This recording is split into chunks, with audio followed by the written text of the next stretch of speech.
¿Alguna vez nos hemos preguntado cómo saben los científicos si un nuevo fármaco funciona de verdad? Y no solo si es mejor que un placebo, sino ¿y si es mejor que el tratamiento que ya se usaba? Bueno, comparar varios grupos a la vez tiene su miga, pero por suerte existe una herramienta estadística súper ingeniosa para hacerlo bien. Hoy vamos a destripar cómo funciona. Vamos a ponernos en situación, un dilema muy típico en investigación. Si solo tenemos dos grupos, imaginen, un tratamiento y un placebo, la cosa es bastante directa. Pero claro, la realidad casi nunca es tan simple. ¿Qué pasa cuando lo que se quiere es comparar, varias dosis de un fármaco o diferentes tipos de terapia a la vez? Ahí se complica. Imaginen que estamos probando el efecto de distintas dosis de alcohol en el tiempo de reacción de una persona. Lo más intuitivo, lo que nos saldría a todos, sería ir comparando los grupos de dos en dos, ¿verdad? El grupo de control contra la dosis baja contra la media, etc. Pues bien, ese enfoque, que parece el más lógico, es en realidad el más problemático.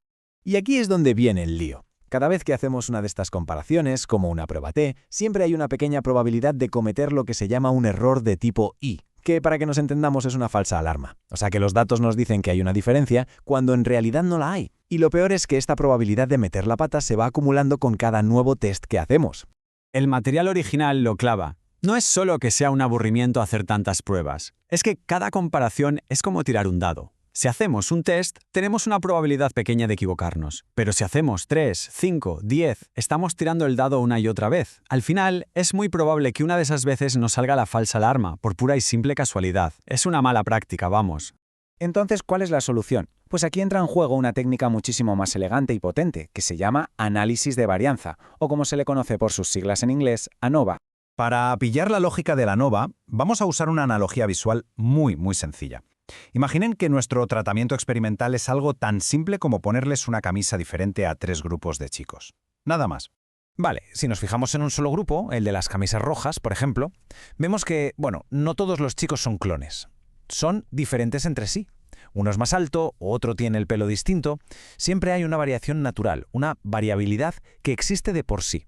Podríamos llamarlo el ruido de fondo. Y ahora viene la pregunta del millón, la clave de todo esto. La pregunta que se hace la ANOVA es, ¿esa diferencia que vemos entre los grupos de camisas es lo bastante grande como para destacar por encima del ruido natural que ya veíamos dentro de cada grupo? Pues eso es exactamente lo que hace el ANOVA. Es una prueba que, de una sola vez, pone en una balanza estas dos cosas. Por un lado, la variación que hay entre los grupos, que sería la señal de nuestro tratamiento, y por otro, la variación que hay dentro de cada grupo, que es el ruido aleatorio. O sea, que si la señal es mucho más fuerte que el ruido, podemos concluir con bastante seguridad que los grupos son de verdad diferentes. Y lo mejor es que lo hacemos con una única prueba, un solo test, con lo que nos quitamos de encima todo el problema de las falsas alarmas que se iban acumulando. Pero, claro, el ANOVA es solo una herramienta en una caja mucho más grande. Quienes se dedican a la investigación no la eligen al azar. Siguen una especie de hoja de ruta, un árbol de decisión, para saber qué prueba estadística tienen que usar en cada caso. Este diagrama de flujo, que a primera vista puede parecer un lío, en realidad es eso, un mapa. Es una guía que, a base de hacer un par de preguntas clave sobre los datos que tenemos, nos lleva directamente a la prueba estadística correcta. No hay que entender cada caja, sino la idea general del camino. La primera gran bifurcación del camino depende de cómo se ha diseñado el estudio. ¿Estamos comparando a personas totalmente distintas en cada grupo? Esos serían muestras independientes. O, por el contrario, ¿estamos midiendo a las mismas personas varias veces, por ejemplo, antes y después de un tratamiento? Esos serían muestras relacionadas. La elección del test cambia por completo.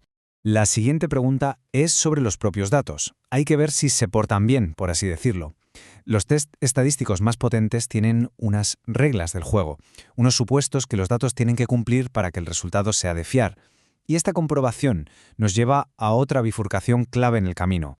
Y esta elección nos divide el mapa en dos grandes mundos, el de las pruebas paramétricas y el de las no paramétricas. A ver, las pruebas paramétricas, como nuestro ANOVA, son la primera opción. Son las más potentes, pero exigen que los datos sean ordenaditos, que sigan la famosa curva de campana y que la dispersión sea parecida en todos los grupos. Si nuestros datos son un poco rebeldes y no cumplen estas reglas, pues no pasa nada, tiramos de las pruebas no paramétricas, que son como una navaja suiza, más flexibles.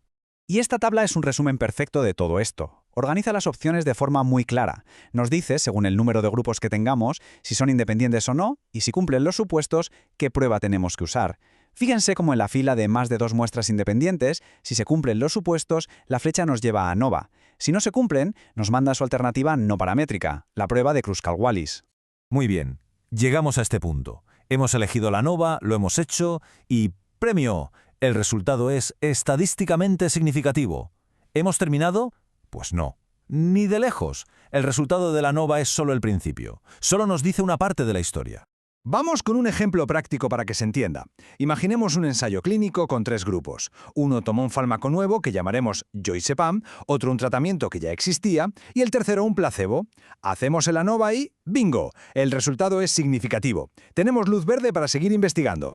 Y aquí está la madre del cordero. Un resultado significativo en el ANOVA nos dice que en algún lugar de esos 3 grupos hay una diferencia real. Nos dice, ojo, no todos los grupos son iguales, pero lo que no nos dice es dónde está esa diferencia. ¿Es el Joycepam mejor que el placebo? ¿Es mejor que el fármaco antiguo? O a lo mejor la única diferencia es que el fármaco antiguo es mejor que el placebo y el nuevo no hace nada. El ANOVA no nos da esa respuesta. Para averiguar eso, se necesita un segundo paso. Se usan unas pruebas que se llaman post hoc, que en latín significa, literalmente, después de esto. Estas pruebas son como la lupa de un detective. Nos permiten ir comparando los grupos 2 a 2 para encontrar las diferencias específicas. Pero, y esto es importante, lo hacen de una forma controlada para no volver a caer en el problema de las falsas alarmas. Con estas pruebas postdoc ya sí podemos responder a las preguntas concretas. Comparan cada par de grupos y nos permiten saber la historia completa. Pasamos de un simple sí, hay diferencias en general, a poder decir, por ejemplo, sí, el Joycepam es significativamente mejor que el placebo y también que el tratamiento anterior. Y ese es el viaje completo del descubrimiento estadístico. Se parte de una pregunta amplia, se usa una herramienta potente como el ANOVA para ver si hay una señal que merezca la pena investigar, y si la hay, se usan herramientas más finas como las pruebas post-hoc para llegar a una conclusión precisa, detallada y con todos sus matices. Todo este proceso nos deja una reflexión importante. La próxima vez que leamos un titular sobre un nuevo tratamiento revolucionario o un descubrimiento increíble, ya no solo hay que preguntarse qué se encontró, sino también cómo se llegó a esa conclusión. Porque entender el método, saber si se ha hecho una ANOVA y si se han investigado las diferencias específicas, es la clave para saber si una afirmación científica es realmente sólida.